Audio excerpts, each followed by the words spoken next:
Hello everyone, we are back with the Learning with Fun series, and the topic which we have taken for today's session is lysosomal storage disorders, and the subtopic which we will be discussing in this video will be sphingolipidosis, which is nothing but the lipid storage disorders. So first we will be seeing a picmonic, which is a story picmonic, then we will see the mnemonic associated with the picmonic. So let's begin with the picmonic. So the picmonic goes like, there is a teacher in the class.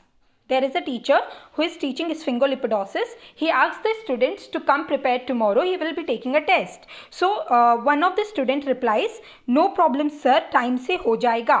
Which means he is saying, "No problem, sir. It will be done on time. We will come prepared." So it is, "No problem, sir. Time se ho jayega." Okay. Then while leaving the class, sir says to a student from behind that, "Where are S and Hoff?" So S and Hoff कहाँ हैं? So he is asking S and Hoff कहाँ हैं? So when he मतलब he is like कि वो पीछे से टोकते हैं तो बच्चा डर जाता है, and in fear he says G G G. So it is like G G G 3 times. He says G G G. So after he says G G G, one of the student who was sitting there was best friend of S and Hoff. Now he is also scared that now sir will come and ask me because I am best friend of them. So he is like thinking in his mind that, oh no, they S and Hoff are in a KFC. So अब sir पूछेंगे तो what will I say? So now as we can see here that S and Hoff are twins brother. ठीक है, ये लोग जो हैं यहाँ पे KFC में बैठ के they are having food. So S and Hoff are in KFC. So till now we have seen the picmonic. Now we will see the mnemonic associated with it. So now let's see the mnemonic associated with our picmonic. As in the picmonic, we saw that this teacher was teaching in the class and he was teaching sphingolipidosis. He told the students to come prepared tomorrow. He'll be taking a test. On which one of the student replied, "No problem, sir. Time se ho jayega." So let's see the mnemonic. No problem, sir. That is, no is Niemann, problem is Pick's, then sir is sphingomyelinase. And as here we can see कि sphingomyelinase is the enzyme deficient in Niemann-Pick's disease. तो होगा क्या कि sphingomyelin is the substrate which gets degraded by the sphingomyelinase. तो as a result, sphingomyelin will get accumulated in the body. And all the sphingolipidosis is lysosomal storage disorders also. So they come in the category of lysosomal storage disorders too. ठीक है, तो sphingomyelin will get accumulated here. Now let's move forward. Time से हो जाएगा. So time is stay, say is sacs, हो जाएगा is hexosaminidase. And here as we can see कि hexosaminidase का subtype it is A. So how to remember this कि ये A है. So here we can see कि in T after T it is A, and in sacs also after S it is A. So it is very easy to remember कि T और sacs दोनों में A आता है. So here it will be hexosaminidase A. I hope it's clear. Now let's move forward. Then after that particular scene हमने देखा था कि second part of our picmonic went like कि sir ने before leaving the class, sir asked to one of the students from behind that where are S and Hoff. तो S and Hoff कहाँ हैं? So S and Hoff is Sandhoff. कहाँ हैं is hexosaminidase. And how to remember A and B both? So here we can see S and Hoff. So it is and here. So here also it is A and B. I hope it's clear now. Let's move forward. On which the student was frightened and he replied like G G G. So it is कि G G and he stumbled and fell down. The third G fell down. तो वहां लड़खड़ा गया था वो और third G नीचे गिर गया. So it is G G and G. So Gaucher's first G is Gaucher, second is glucosidase, third is galactosidase, which is the enzyme deficient in Krabbe's disease. So now let's see. G is for Gaucher's, then G is for glucosidase. So enzyme deficient in Gaucher's is glucosidase. So how to remember? It is glucosidase in Gaucher's and not galactosidase. So यहाँ पे हम लोग एक trick लगाएंगे, and that is कि हमने सबसे ज्यादा जो हेक्सोज शुगर पढ़ा है that is ग्लूकोज. तो अब since glucose starts with the letter G, तो जो भी हमारा डिजीज का नेम यहाँ पे जी से है उसके सामने हम लोग ग्लूकोसिडेज लिखेंगे. उसके अलावा कोई भी ऐसा डिजीज नहीं होगा स्फिंगोलिपिडोसिस में जिसके आगे हम लोग ग्लूकोसिडेज लिखेंगे. So it is very easy now कि जी से गॉचर्स होता है तो जी से ग्लूकोसिडेज होगा एंड नॉट द गैलेक्टोसिडेज.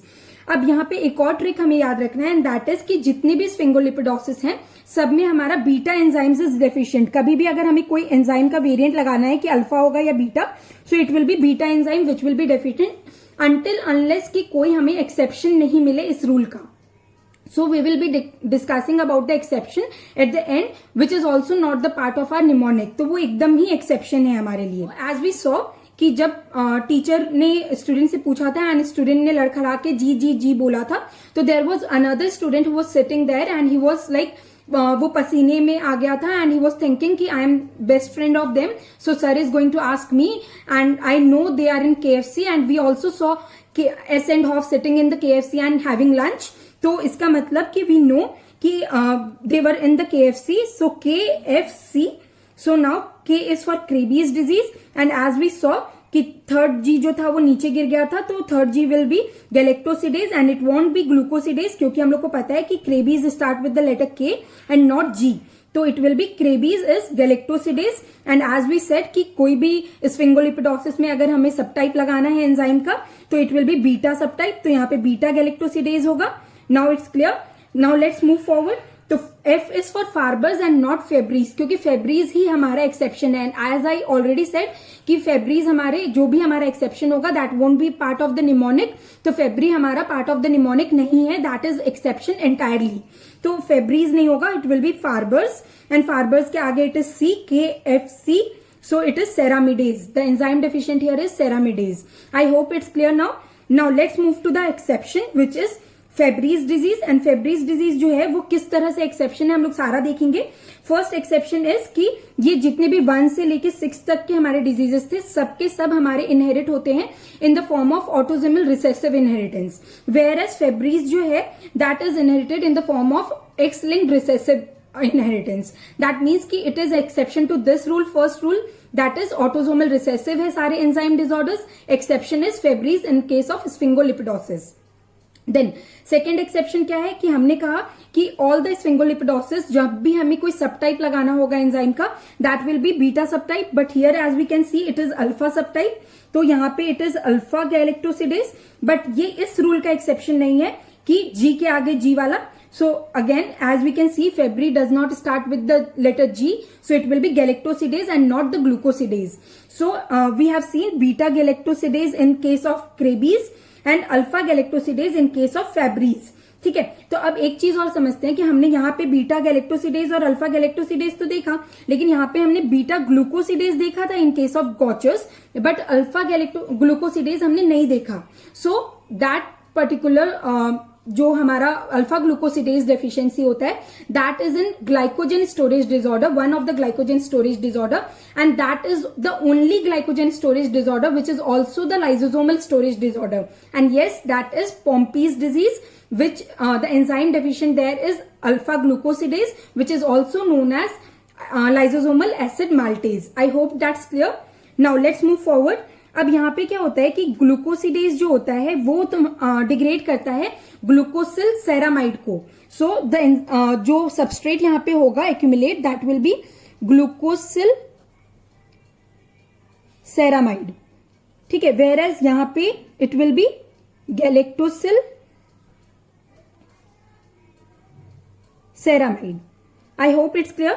लेकिन यहाँ पे again it will be exception, क्योंकि है तो ये गैलेक्टोसिडेज ही, तो लगेगा कि गैलेक्टोसिल सेरामाइड ही एक्यूमुलेट होना चाहिए, लेकिन ऐसा नहीं होता। यहां पे एक्यूमुलेट करेगा ग्लोबो ट्रायोसिल सेरामाइड। तो इसका मतलब जब भी इसमें कभी भी हमें किसी सबस्ट्रेट में ट्राई वर्ड देगा तो that is the Fabry's disease का सबस्ट्रेट होगा, वो किसी फेब्रीज में एक्यूमुलेट हो रहा है। सो हाउ टू रिमेंबर कि ट्राई आएगा इसके सबस्ट्रेट में, so Fabry Fabry tri tri cry Fabry, so tri Fabry tri, ठीक है। So it's very easy now to remember कि फेब्राई इज कि उसमें जो कंपाउंड एक्यूमुलेट होगा it will have tri in its name. So I hope it's clear now. Thank you.